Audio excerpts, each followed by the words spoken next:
Hello students, इस video में हम करने वाले हैं quick revision of chapter sound. तो साउंड क्या होता है? Sound is a form of energy. Sound is a form of energy. अब दो तीन बातें हैं कि साउंड कैसे प्रोड्यूस होती है। अगर हम कहीं पे किसी चीज को हिट करें, स्ट्राइक करें, तो साउंड प्रोड्यूस होगी। जैसे ठीक है, साउंड प्रोड्यूस हुई। तो साउंड कैसे प्रोड्यूस हुई? हमने एक ऑब्जेक्ट को दूसरे ऑब्जेक्ट से स्ट्राइक किया तो वाइब्रेशंस हुए। ठीक है, वाइब्रेशंस हुए और वाइब्रेशंस की वजह से आपको साउंड सुनाई दी। अब वाइब्रेशन सारे म्यूजिकल इंस्ट्रूमेंट में आप सोच लीजिए, आप जैसे गिटार है, सितार है, आप स्ट्रिंग को स्ट्रक करेंगे, उसमें वाइब्रेशन होगा। जैसे मेरे अभी मोबाइल में भी वाइब्रेशन कर रहे हैं बच्चे, सब हिल रहा है, आपको भी ऐसा लग रहा होगा कि हिल रहा है। तो जब हमने स्ट्राइक किया किसी ऑब्जेक्ट को, दूसरे ऑब्जेक्ट पे हिट किया, स्ट्राइक किया, तो वाइब्रेशंस हुए। इस ऑब्जेक्ट में वाइब्रेशंस हुए। जैसे सितार या गिटार, म्यूजिकल इंस्ट्रूमेंट्स में भी स्ट्रिंग में वाइब्रेशंस होते हैं और साउंड प्रोड्यूस होती है। तो जब भी वाइब्रेशंस होंगे तो साउंड प्रोड्यूस होगी। ठीक है, तो फर्स्ट टॉपिक आपका यही है, प्रोडक्शन ऑफ साउंड। इसके लिए इन्होंने एक एक्टिविटी दी है, ट्यूनिंग फोक वाली। आपके पास एक ट्यूनिंग फोक है और रबर पैड से अगर हम हिट करते हैं, ट्यूनिंग फोक को रबर पैड से हिट करते हो तो क्या ये रबर पैड एक ब्लैक कलर का देखा होगा आपने लैब में। इस ट्यूनिंग फोक को रबर पैड से हिट करेंगे तो ट्यूनिंग फोक में वाइब्रेशंस होंगे और उससे साउंड प्रोड्यूस होगी। ठीक है, अब हम इसी ट्यूनिंग फोक को रबर पैड से हिट करके अगर एक पानी के कंटेनर पे जो अप टू द ब्रिम भरा हुआ है उसको यहाँ पर टच करेंगे तो क्या होगा? वो वाइब्रेशंस की वजह से आपको पानी में वाइब्रेशंस दिखाई देंगे। ठीक है, एक और एक्टिविटी आपकी बुक में दी हुई है। एक बॉल हमने ली, लाइट वेट, बिल्कुल टेनिस बॉल। टेनिस बॉल हमने लिया और ट्यूनिंग फोक को रबर पैड से हिट करके इसके पास लेके आए तो क्या होगा? ये बॉल भी आपको ऐसा लगेगा कि इधर जा रही थोड़ी सी, बिकॉज ऑफ वाइब्रेशन। ठीक है, समझ में आया? वाइब्रेशन से साउंड प्रोड्यूस होती है। अब नेक्स्ट टॉपिक है प्रोपोगेशन ऑफ साउंड। ये तो हो गया production of sound. Next topic propagation of sound, मतलब साउंड कैसे प्रोपोगेट करती है। साउंड प्रोपोगेट करना मतलब साउंड ट्रैवल कैसे करती है। साउंड को सबसे पहली बात तो मीडियम चाहिए ट्रैवल करने के लिए। बिना मीडियम के साउंड ट्रैवल नहीं कर सकती। साउंड नीड्स अ मीडियम, इधर सॉलिड और लिक्विड और गैस। ठीक है, बिना मीडियम के, जैसे आप मून पे चले जाओ, वहाँ पे कोई एटमॉस्फेयर नहीं है। तो एटमॉस्फेयर नहीं है, कोई एयर नहीं है, कोई मीडियम नहीं है, तो वहाँ अगर आप और आपकी फ्रेंड बात करेंगे तो आप बोलेंगे लेकिन वहाँ तक आवाज़, आपके फ्रेंड तक आवाज़ नहीं जाएगी क्योंकि वहाँ पर कोई मीडियम नहीं है। Sound needs a medium to travel. तो वहाँ पे हम कैसे बात करेंगे? रेडियो वेव्स के थ्रू। ठीक है, चलो अब साउंड कैसे प्रोपोगेट होती है। सपोज मैंने बोला और मेरे सामने वाले बच्चों को सुनाई दे रहा है। ठीक है, तो कैसे साउंड प्रोपोगेट हुई इसको हम समझते हैं। सपोज मैं सोर्स ऑफ साउंड, ठीक है, ये सोर्स ऑफ साउंड। अब साउंड जब ट्रैवल हो रही है तो कहाँ पे? किसी मीडियम में ट्रैवल हो रही है। ठीक है, तो यहाँ पर क्या है? एयर मॉलिक्यूल्स हैं।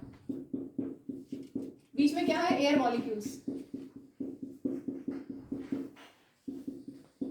अब जब मैंने बोला तो मैंने सपोज ये एकदम नियर बाय, ये वाला नियर बाय मॉलिक्यूल ले लेते हैं। ठीक है, ये नियर बाय मॉलिक्यूल है। तो ये वाला जब थोड़ा सा जूम करते हैं, ये मॉलिक्यूल्स हैं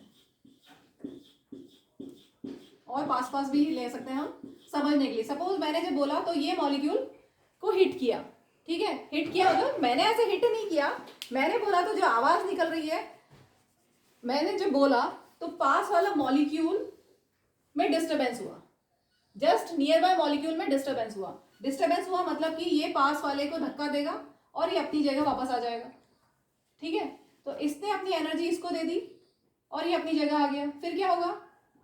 ये क्या करेगा? ये आगे वाले को स्ट्राइक करेगा और ये अपनी जगह आ जाएगा। फिर ये वाला क्या करेगा? आगे वाले को स्ट्राइक करेगा और अपनी जगह आ जाएगा। और इस तरह से मॉलिक्यूल सिर्फ वाइब्रेट करेंगे और साउंड प्रोपोगेट करेगी। समझ में आया? मॉलिक्यूल्स सिर्फ अपनी पोजीशन पे, मीन पोजीशन पे वाइब्रेट कर रहे हैं। मॉलिक्यूल्स अपने मीन पोजीशन पे बैक एंड फोर्थ वाइब्रेट कर रहे हैं और साउंड आगे जा रही है। साउंड आगे जाते जाते लिसनर तक चली जाएगी। ठीक है, तो इस तरह से साउंड प्रोपोगेट होती है। अब इसके बाद बोलते हैं कि वेव क्या है। जो हम बोल रहे हैं कि साउंड फॉर्म ऑफ एनर्जी है, साउंड वेव्स होती हैं। Sound is a wave.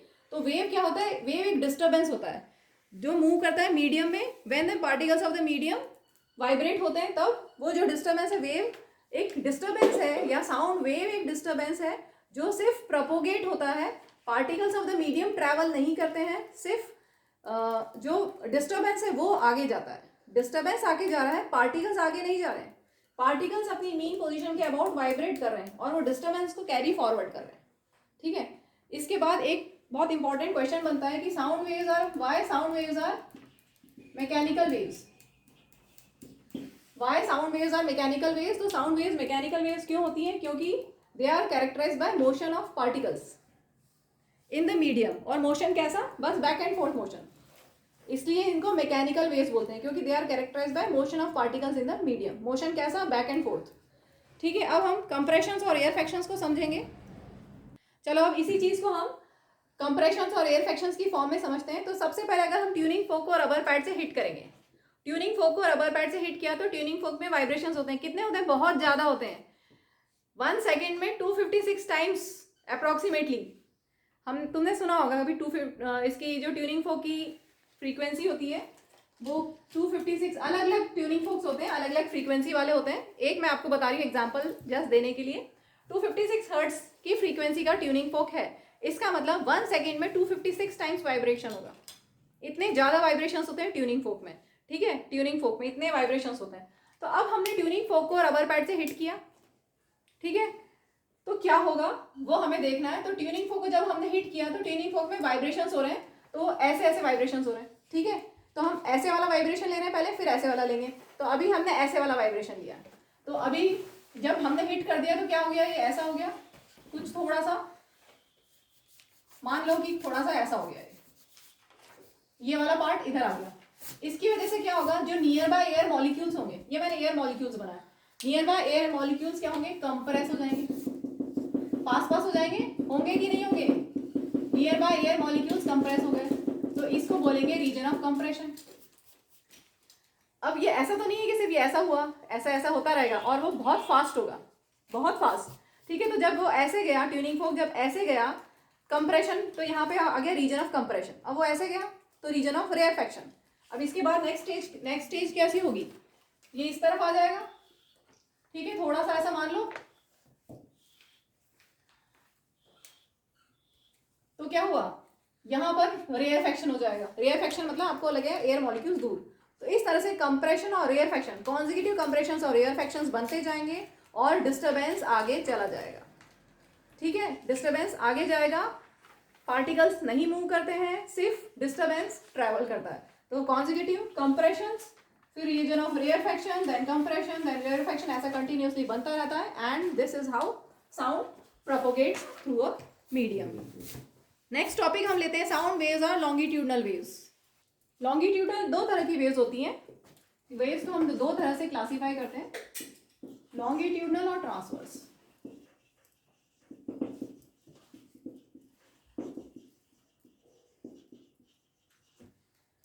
अब अभी हमने लिखा है कि साउंड वेव्स, आपकी बुक में टॉपिक है साउंड वेव्स और लॉन्गिट्यूडनल वेव्स। तो हम पहले समझ लेते हैं कि दोनों में डिफरेंस क्या है।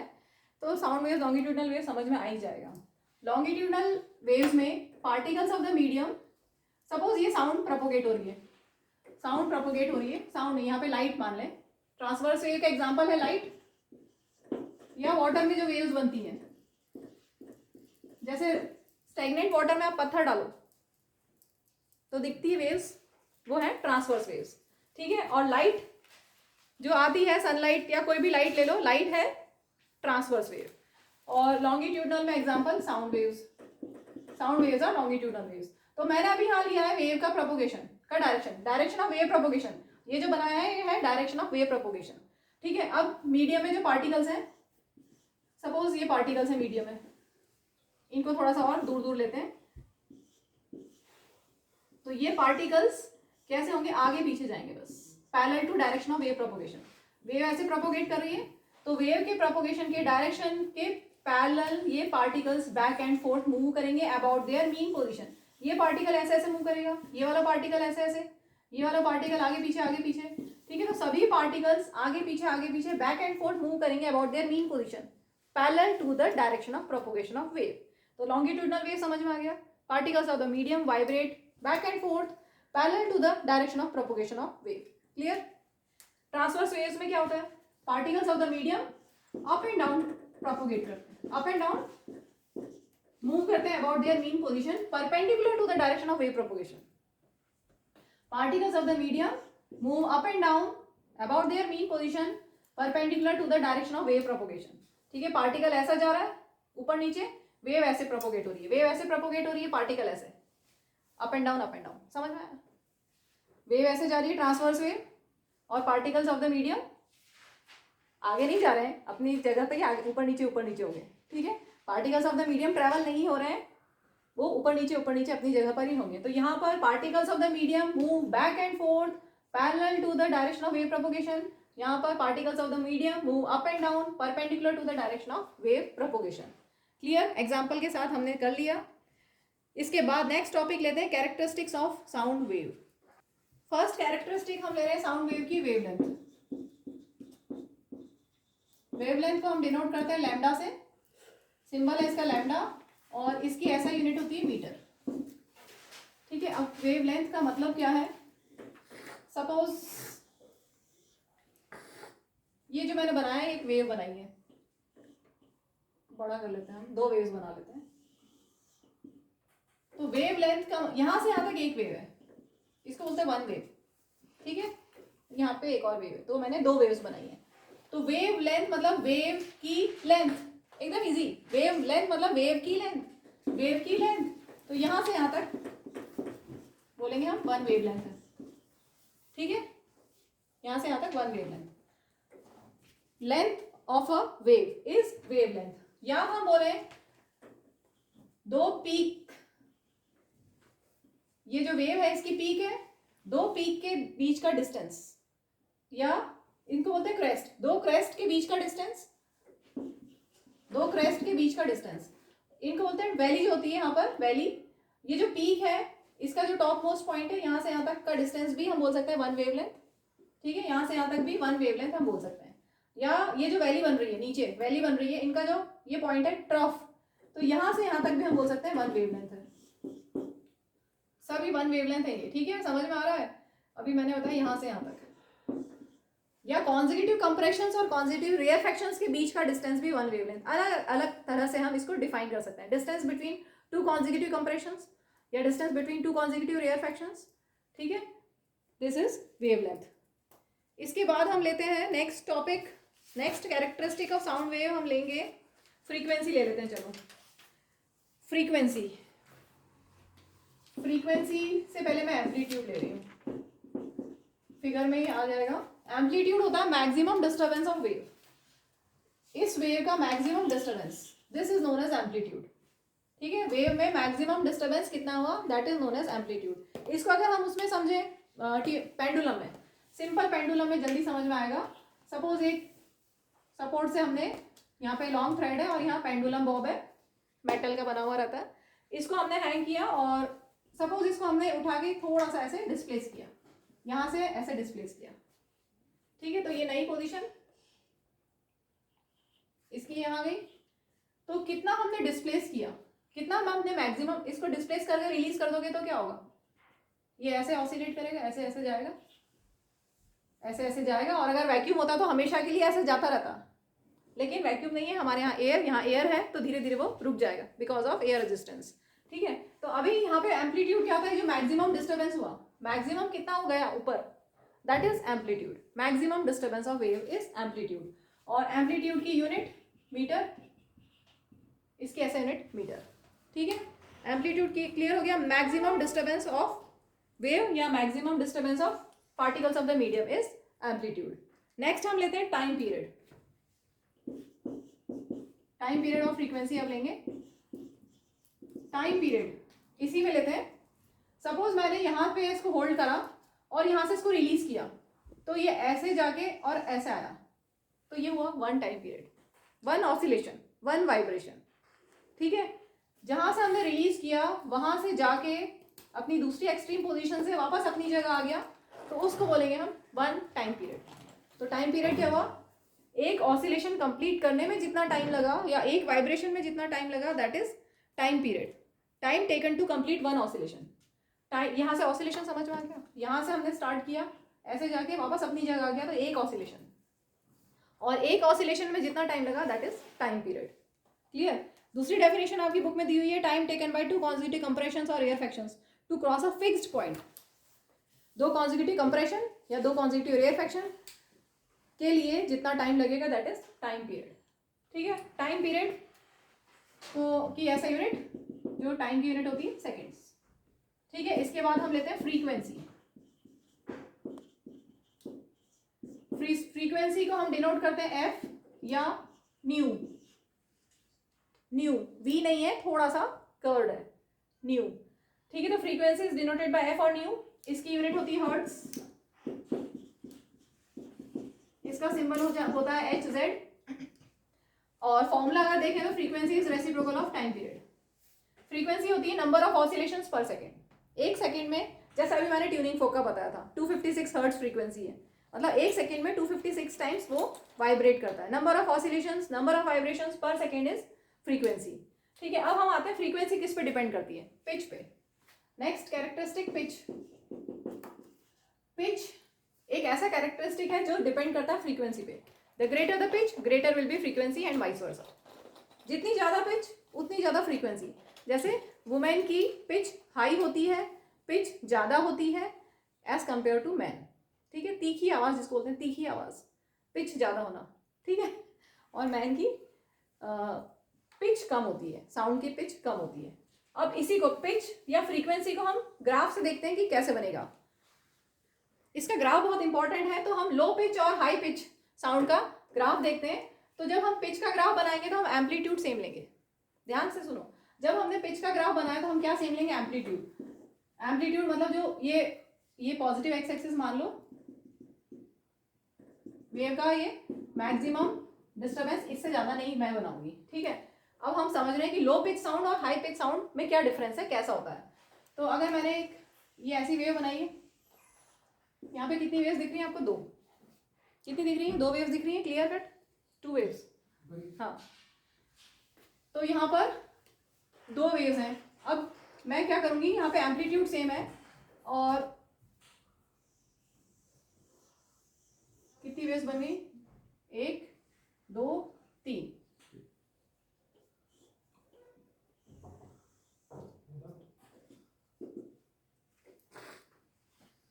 अब हम बता सकते हैं, इसको मैंने नीचे वाले को करेक्ट कर लिया, वो थोड़ा नीचे चला गया था, टेढ़ा हो गया था। यहाँ पे एम्पलीट्यूड हमने सेम रखा है।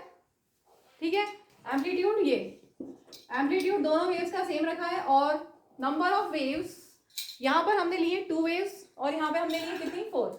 यहाँ से यहाँ तक 1 वेव, देन 2, 3, 4। तो यहाँ पे 4 वेव्स हैं, मतलब नंबर ऑफ वेव्स यहाँ ज़्यादा है, इसका मतलब ये हाई पिच्ड साउंड है। और यहाँ नंबर ऑफ वेव्स कम है, मीन्स ये लो पिच्ड साउंड है। ठीक है, this is low pitched sound and this is high pitched sound.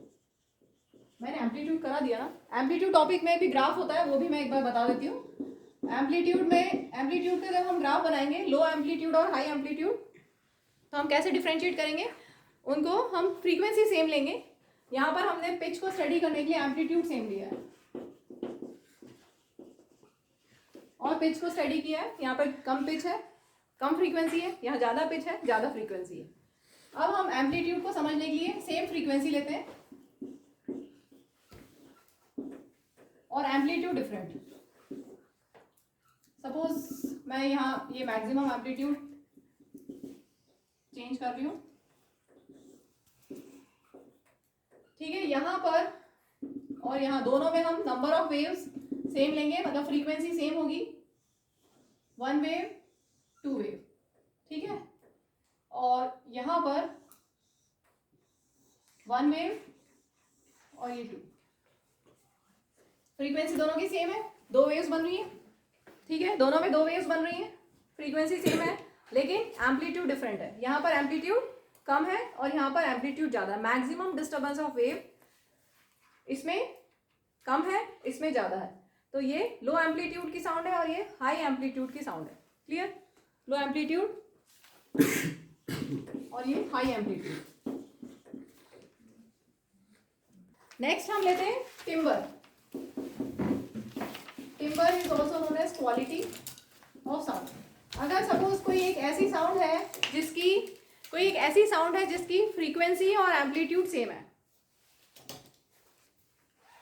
ठीक है, फ्रीक्वेंसी और एम्पलीट्यूड सेम है, तो हम कैसे डिफरेंशिएट कर सकते हैं? Bye quality of sound, timber, ठीक है, कैसे डिफरेंशिएट कर सकते हैं? बाय क्वालिटी ऑफ साउंड और टिम्बर। इसके बाद 2-3 टर्म्स हैं, टोन और नोट और नॉइज।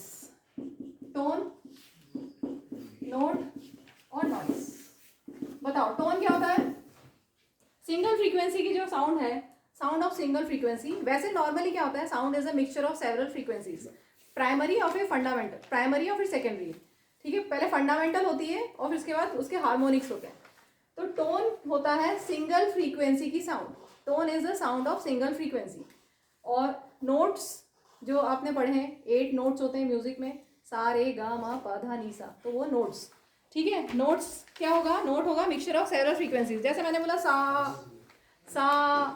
तो सबसे पहला अगर मैं सिर्फ सा ऐसे करके रुकी, सा बिल्कुल, तो वो और भी छोटा, उसको और भी छोटा लें, सा जो मैंने सा बोला उसको और भी छोटा लो, तो वो होगा tone.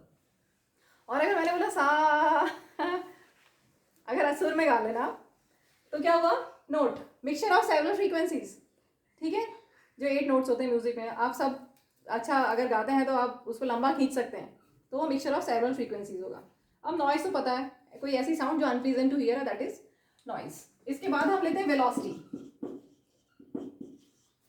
Velocity v, velocity of sound v equal to F lambda. ये फॉर्मूला है, इसको याद कर लेना अच्छे से। f की जगह हम न्यू लिख सकते हैं, बस v और न्यू में कंफ्यूज मत होना, ठीक है। तो वेलोसिटी, फ्रीक्वेंसी और वेवलेंथ कैसे रिलेटेड है? v इक्वल टू, बिल्कुल बहुत तेज वाइब्रेशंस हो रहे हैं मेरे कैमरे में, प्लीज ध्यान दीजिए। Velocity is frequency into wavelength, ठीक है। तो ये रिलेशन याद रखना है। कोई भी 2 इसमें से दिए हैं आपको वेरिएबल, तो तीसरा फाइंड कर सकते हैं। इसके बाद नेक्स्ट टॉपिक है speed of sound in different media.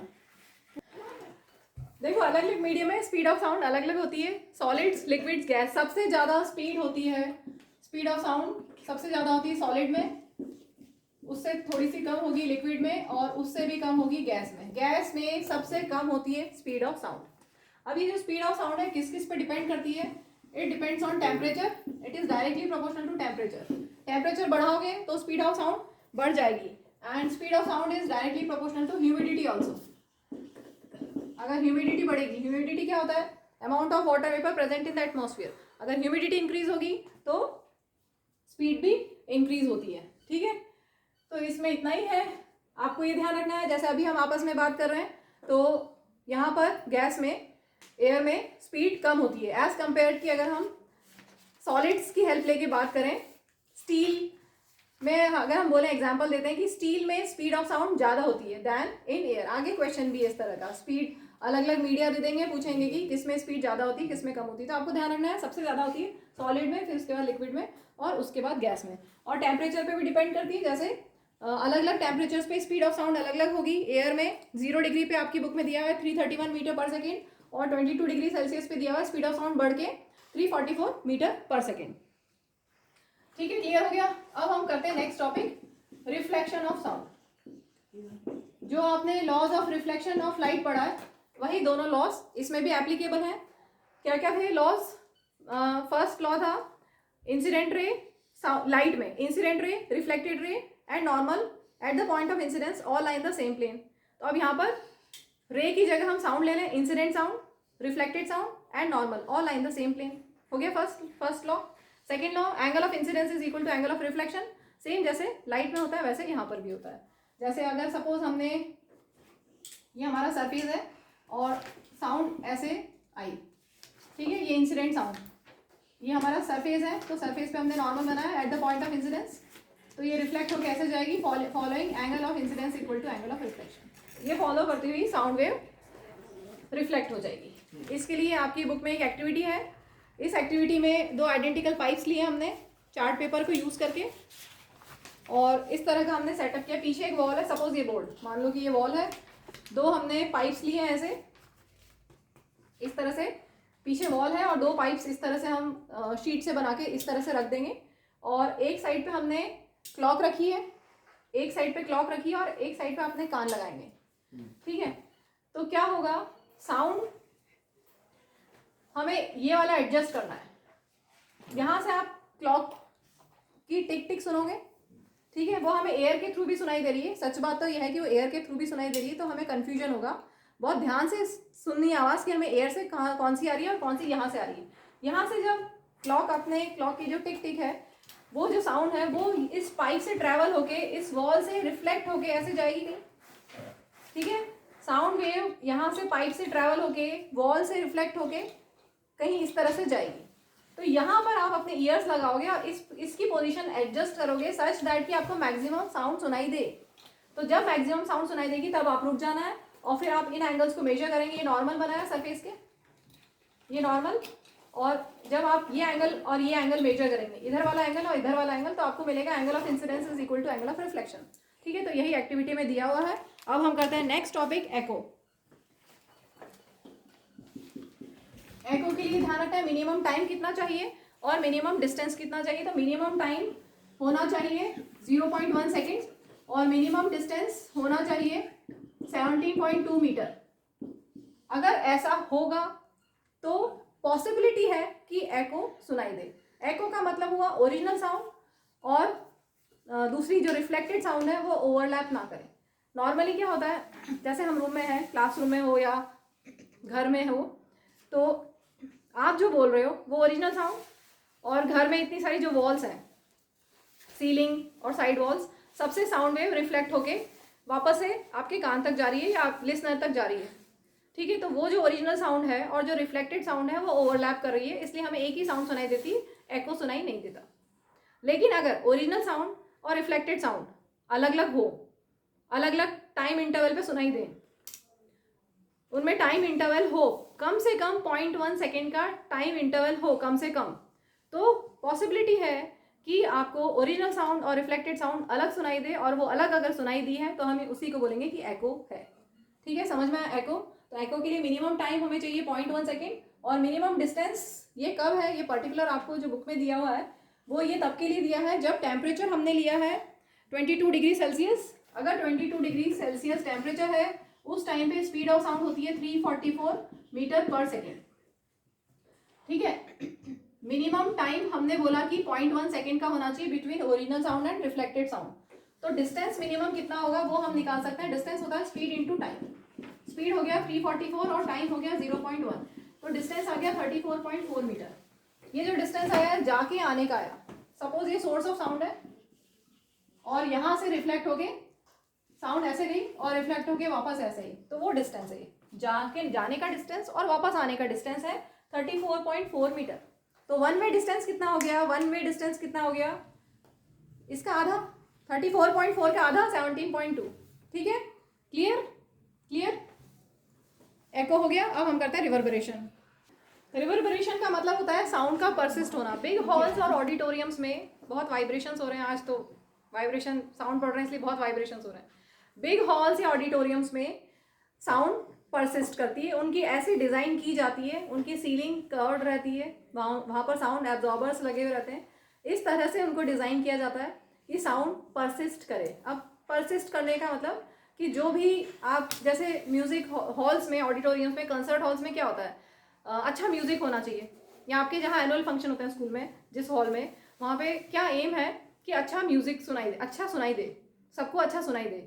तो अच्छा सुनाई देने के लिए साउंड परसिस्ट करनी चाहिए, मतलब जो भी गा रहे हैं या जो भी आवाज़, जो भी प्ले की या जो भी डांस सॉन्ग्स की जो चल रहा है, म्यूज़िक चल रहा है, वो परसिस्ट करे, मतलब वो लंबे टाइम तक चले, ओवर नहीं होना चाहिए। ये भी ओवर रिवर्बरेशन इज अनडिजायरेबल, ठीक है। ये भी एक लिमिट तक ही होना चाहिए। तो रिवर्बरेशन क्या होता है, persistence of sound in big halls या ऑडिटोरियम्स, दैट इज रिवर्बरेशन। तो क्लियर हो गया, जब साउंड परसिस्ट करती है और परसिस्टेंस इज डिजायरेबल, ताकि साउंड की क्वालिटी अच्छी हो। हमारा एम है ऑडिटोरियम्स या कंसर्ट हॉल्स में साउंड की क्वालिटी अच्छी हो, तो उसके लिए साउंड परसिस्ट करे तो हम बोलेंगे कि क्वालिटी ऑफ साउंड अच्छा है। लेकिन ज़रूरत से ज़्यादा भी परसिस्टेंस नहीं होना चाहिए, नहीं तो उससे क्वालिटी खराब हो जाएगी। तो परसिस्टेंस ज़रूरत से ज़्यादा ना हो, रिवर्बरेशन एक्सेसिव ना हो, उसके लिए यहाँ पर साउंड एब्जॉर्बर्स लगाए हुए रहते हैं, जैसे कंप्रेस्ड फायरबोर्ड, रफ प्लास्टर या ड्राइपरीज, ये सब लगाई हुई होती हैं ताकि एक्सेसिव रिवर्बरेशन ना हो और quality of sound halls auditoriums में, कंसर्ट हॉल्स में अच्छी मिले। इसके बाद नेक्स्ट टॉपिक है uses of multiple reflections of sound. Uses of multiple reflections of sound. तो चलो, अब सपोज आपका फ्रेंड बहुत दूर है और आपको उसको बुलाना है, तो आप कैसे बुलाओ? ऐसे बुलाओगे, आवाज लगाओगे? तो हमने क्या किया, अगर मैं ऐसे बुलाऊंगी या मैं ऐसे बुलाऊं, कैसे बुलाऊं तो ज्यादा अच्छा रहेगा? मैंने ऐसे किया, ऐसे करके मैं आवाज लगाती हूँ, मेरा नाम ही लेती हूँ, शिल्पा, ठीक है। तो क्या किया मैंने, साउंड को डायरेक्ट कर दिया। साउंड को डायरेक्ट करने से जो साउंड है, मैं चाहती हूँ कि वहाँ बहुत दूर तक पहुँचे, तो अगर हम साउंड को डायरेक्ट कर देंगे तो ज़्यादा डिस्टेंस कवर कर पाएगी, ठीक है। तो इसी कंसेप्ट को यूज़ करते हुए हम डिज़ाइन करेंगे मेगाफोन्स, लाउड हेलर्स, हॉर्न्स या म्यूजिकल इंस्ट्रूमेंट, जैसा फिगर दिया हुआ आपकी बुक में, ट्रम्पेट्स, शहनाइज, इनकी डिज़ाइन इस तरह से की जाती है। ऐसा शेप होता है इनका, कोनिकल शेप ऐसा, ठीक है, इस तरह से होता है। तो इससे क्या होगा, हमने साउंड को डायरेक्ट कर दिया ताकि वो अच्छे से सुनाई दे, दूर डिस्टेंस तक भी सुनाई दे। तो ये एक यूज हो गया मल्टीपल रिफ्लेक्शंस। ये जो म्यूजिकल इंस्ट्रूमेंट्स हैं, इनकी डिजाइन इस तरह से की जाती है कि साउंड को हम डायरेक्ट कर सकें पर्टिकुलर डायरेक्शन में, और सब डायरेक्शन में स्प्रेड ना हो, पर्टिकुलर डायरेक्शन में जाए, ठीक है। एक तो ये यूज हो गया। नेक्स्ट यूज है स्टेथोस्कोप। स्टेथोस्कोप में फिगर दिया हुआ आपकी बुक में क्या होता है, मल्टीपल रिफ्लेक्शंस ऑफ साउंड होता है। जो उसकी जो ट्यूब होती है ब्लैक कलर की, देखी होगी आपने, तो उसमें साउंड वेव्स डॉक्टर आपके हार्ट बीट चेक करने के लिए यूज करेंगे। तो वो जब लगाएंगे आपके हार्ट के आसपास, तो क्या होगा, वहां से साउंड, लब डब साउंड, धक धक नहीं होती, लब डब होती है, हार्ट की जो साउंड होती है, लब डब लब डब लब डब। तो वो साउंड वेव ऐसे जाएगी स्टेथोस्कोप के अंदर, ट्यूब में रिफ्लेक्ट हुई, फिर रिफ्लेक्ट हुई, और इस तरह से मल्टीपल रिफ्लेक्शंस होंगे साउंड के। और उधर सामने वहां पे जो कान में उनके लगा रहता है, वहां पे एम्पलीफायर भी होता है साथ में, तो साउंड वेव एम्पलीफाई होकर उनको सुनाई देगी और क्लियरली हार्ट बीट सुन सकते हैं। नेक्स्ट यूज है मल्टीपल रिफ्लेक्शन ऑफ साउंड का। Generally ceilings of concert halls, conference halls, ये होती है कर्ड। इनकी सीलिंग्स, कंसर्ट हॉल्स की सीलिंग्स कर्ड होती हैं, ताकि जो सोर्स ऑफ साउंड है, जैसे मैं गाना गा रही हूँ हॉल में, बिग हॉल में, कंसर्ट हॉल में, तो क्या होगा, साउंड सब जगह से कर्ड सीलिंग से रिफ्लेक्ट होके सभी आप सबके पास साउंड वेव पहुंच जाए अच्छी तरह से। तो ये एक और यूज है मल्टीपल रिफ्लेक्शन ऑफ साउंड का। इसके बाद हम लेते हैं next topic, range of hearing. हम कितना सुन सकते हैं, ऑडिबल रेंज कितनी है। हमारी जो ऑडिबल रेंज है वो है 20 हर्ट्ज से 20,000 हर्ट्ज, हम इतना सुन सकते हैं। हम इससे कम भी नहीं सुन सकते, हम इससे ज़्यादा भी नहीं सुन सकते। सच बात तो यह है कि हम 20,000 हर्ट्ज तक भी नहीं सुन पाते हैं। कई लोगों की जो हियरिंग कैपेसिटी होती है वो 16,000, 17,000, 18,000 हर्ट्ज तक की होती है, उससे आगे हम नहीं सुन पाते हैं। वैसे नॉर्मली ऑडिबल रेंज ये दी जाती है। इससे कम की अगर हो, लेस देन 20 हर्ट्ज हो, तो that sound is known as infrasound. और अगर 20,000 हर्ट्ज से ज़्यादा हो, मोर देन 20,000 हर्ट्ज, तो उसको बोला जाता है अल्ट्रासाउंड। अब आपको ये ध्यान रखना है कि इंफ्रासाउंड कौन प्रोड्यूस करता है, अल्ट्रासाउंड कौन प्रोड्यूस करता है। 5 साल से छोटे बच्चे और कुछ एनिमल्स वो 25 किलो हर्ट्ज तक सुन सकते हैं। इसको 20,000 को हम 20 किलो हर्ट्ज भी लिख सकते हैं, ठीक है। 5 साल से छोटे बच्चे और कुछ एनिमल्स 25 किलो हर्ट्ज तक सुन सकते हैं। अब इंफ्रासोनिक के बारे में बात करते हैं हम पहले। इंफ्रासोनिक कौन कौन प्रोड्यूस करता है, तो एनिमल्स दिए हुए हैं, राइनोसेरस, वेल्स, एलिफेंट्स, ये सब इंफ्रासोनिक साउंड प्रोड्यूस करते हैं, ठीक है। और इंफ्रासोनिक साउंड जब अर्थक्वेक आता है, अर्थक्वेक जैसे यहाँ पे भी अभी अर्थक्वेक जैसा आ रहा था थोड़ी देर पहले, वो असली अर्थक्वेक नहीं है। अब जब रियल अर्थक्वेक आएगा तो अर्थक्वेक में इंफ्रासोनिक साउंड प्रोड्यूस होती है, लो फ्रीक्वेंसी की साउंड प्रोड्यूस होती है। तो कुछ एनिमल्स डिस्टर्ब हो जाते हैं अर्थक्वेक आने से पहले, क्योंकि वो सुन सकते हैं, हम नहीं सुन सकते। इंफ्रासोनिक वेव्स जो प्रोड्यूस होती है अर्थक्वेक से पहले, तो कुछ एनिमल सुन सकते हैं, तो वो they get disturb before earthquake, हमको सुनाई नहीं देगा, ठीक है। अब दूसरी अल्ट्रासोनिक, अल्ट्रासाउंड कौन सुन सकता है, कौन प्रोड्यूस कर सकता है, तो डॉल्फिन्स, बैट्स, पॉर्पोइजेस और कुछ मॉथ्स या रैट्स, ये अल्ट्रासाउंड प्रोड्यूस कर सकते हैं, सुन सकते हैं। तुमने डॉग के बारे में भी सुना होगा, डॉग्स को यूज़ करते हैं क्रिमिनल केसेस में, क्योंकि वो भी अल्ट्रासाउंड सुन सकते हैं। वो एक स्पेशल विसल बनाई जाती है, गैल्टन विसल, जो उनके लिए होती है, उनको ट्रेनिंग दी जाती है, वो उनको सुनाई देगी, हमें सुनाई नहीं देगी। उनको ट्रेनिंग दी जाती है और उनको यूज़ करते हैं क्रिमिनल केसेस में। नेक्स्ट टॉपिक है एप्लीकेशंस ऑफ अल्ट्रासाउंड। सबसे पहले अल्ट्रासाउंड आपने सुना होगा कि सोनोग्राफी सुना है, सोनोग्राफी कभी सुनी होगी, सोनोग्राफी हुई। सोनोग्राफी में क्या होता है, अल्ट्रासाउंड सेंड करते हैं, ठीक है। तो इसमें अल्ट्रासाउंड सेंड की जाती है। अल्ट्रासाउंड हाई फ्रीक्वेंसी की साउंड होती है। तो हाई फ्रीक्वेंसी की साउंड जब सेंड करते हैं आपके बॉडी में, तो अगर किडनी में या गॉल ब्लैडर में स्टोन है तो वो बता देंगे डॉक्टर, उसकी इमेज उनको मिल जाएगी, अल्ट्रासाउंड सेंड करेंगे, वो रिफ्लेक्ट होकर आएगी और मॉनिटर स्क्रीन पे आपको मिल जाएगा कि इतनी साइज का स्टोन है गॉल ब्लैडर में या किडनी में। या फिर जो ग्रोइंग फीटस होता है, प्रेग्नेंट लेडीज़ के वोम में, यूट्रस में जो ग्रोइंग फीटस होता है, उसको भी स्टडी कर सकते हैं, उसको देख सकते हैं उसमें कोई एबनॉर्मेलिटी तो नहीं है, तो वो पहले से बताई जा सकती है। तो इसके लिए हम अल्ट्रासोनोग्राफी या अल्ट्रासाउंड यूज़ करते हैं। इसके बाद दूसरा यूज़ दिया हुआ है to clean hard to reach parts. कुछ मशीनरी पार्ट्स ऐसे होते हैं जो स्पायरल हैं, ऑड शेप्ड है, जहाँ पे आप ऐसे क्लीनिंग नहीं कर सकते, तो उनको क्लीन करने के लिए हम क्लीनिंग सॉल्यूशन में डाल के उस मशीनरी पार्ट को क्लीनिंग सॉल्यूशन में डालेंगे और वहाँ अल्ट्रासाउंड सेंड करेंगे। तो अल्ट्रासाउंड जब सेंड करेंगे तो हाई फ्रीक्वेंसी की जो वेव्स हैं वो जो डस्ट, डर्ट, ग्रीस, उन सबको वहाँ से डिटैच कर देगी और आपका जो भी सामान है, जो भी आपका इक्विपमेंट है, वो क्लीन हो जाएगा। इसके बाद नेक्स्ट यूज़ है, इन्होंने दिया है, सपोज कोई एक मेटल ब्लॉक है और उसमें कहीं आग बीच में क्रैक है, तो हम क्रैक कितनी दूर पे है, क्रैक है या नहीं है, फ्लॉ है या नहीं है, उसको चेक करने के लिए हम अल्ट्रासाउंड सेंड करते हैं। तो अगर अल्ट्रासाउंड सीधी निकल गई, इसका मतलब कि यहाँ पे कोई डिफेक्ट नहीं है। लेकिन अगर कहीं डिफेक्ट होगा तो क्या होगा, अल्ट्रासाउंड जाके और वापस रिफ्लेक्ट हो जाएगी, यहाँ डिटेक्टर पे नहीं आएगी। ये डिटेक्टर इसमें आ गई इधर वाली, और ये वाली डिटेक्टर्स में नहीं है, इसका मतलब कि यहाँ पर कहीं डिफेक्ट है, कहीं यहाँ फॉल्ट है, ठीक है। तो ये इसलिए यूज करते हैं। एक और होता है ईसीजी के लिए, इकोकार्डियोग्राफी सुना होगा। ईसीजी, इकोकार्डियोग्राफी, हार्ट के लिए, पर्टिकुलर हार्ट के लिए यूज होती है। ईसीजी में भी वही अल्ट्रासाउंड सेंड करेंगे और हार्ट में कोई प्रॉब्लम है तो वो इससे आप जो स्क्रीन पे आप उसकी इमेजेस मिल जाती हैं, ऐसा कभी देखा होगा, सुना होगा, ठीक है। तो इस तरह की कुछ इमेजेस डॉक्टर स्टडी करके बताएंगे कि ईसीजी रिपोर्ट से कि कोई प्रॉब्लम है कि नहीं है हार्ट में।